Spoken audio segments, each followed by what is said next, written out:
Il-Ministru tal-Enerġija Miriam Dalli konfermat li rapport wara l-investigazzjoni interna tal-Enemalta dwar l-iskandlu tal-wind farms fil-Montenegro ingħadda lill-Pulizija għall-investigazzjoni.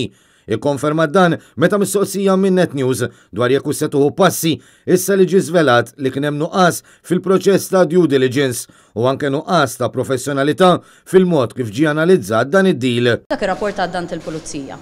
Il-Pulizija qiegħda tara il-rapport jekk hemmx xi passi jew jekk hemmx xi lok għal investigazzjonijiet. Għal kull mistoqsija, il-Ministru Dalli baqa' twieġeb li f'dan l-istadju mhux se tuħu pożizzjoni la darba l-każ jinsab ant il-Pulizija. Dan anke meta mistoqsija dwar jekk temminx li għandha tintrefa' responsabilità politika f'każ li l-Pulizija jsibu xi irregolaritajiet.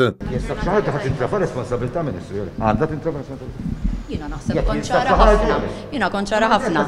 Il-Pulizija, ismani, il-Pulizija meta jagħmlu l-investigazzjonijiet tagħhom jekk isibu xi nuqqasijiet, jiena konvinta li ser ikunu qegħdin jieħdu dawk il-passi li jkunu neċessarji. Is-sena li għaddiet Jorgen Fenek sit il-kumpanija 17 Black u l-akkużat b'kompliċità fl-assassinju ta' Defni Caruana Galizia sar magħruf li kien imdaħħal fid-dil tal-proġett tal-wind farms li l-Enemalta xrat fil-Montenegro.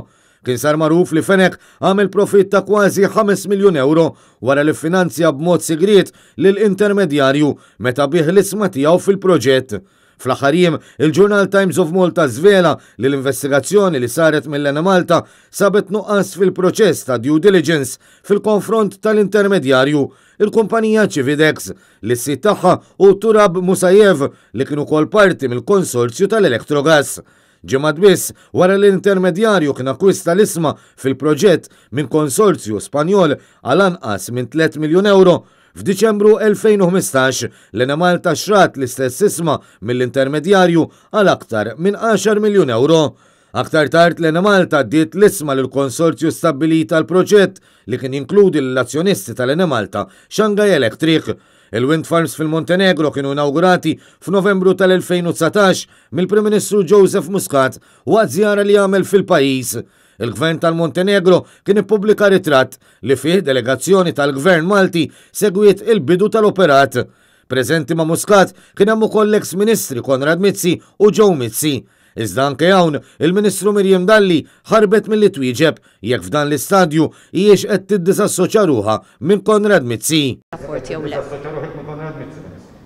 Jiena inti kellimtni fuq ir-rapport u fuq l-investigazzjonijiet tar-rapport. Jiena weġibtek fuq ir-rapport u fuq l-investigazzjonijiet tar-rapport. Sa dan intant il-Ministru lanqas ma wieġbet jekk se tkun qed tippubblika r-rapport tal-investigazzjoni interna minflok ibaqgħet tissostni li l-rapport għadu għand il-Pulizija żgur mhux se jkun ippubblikat.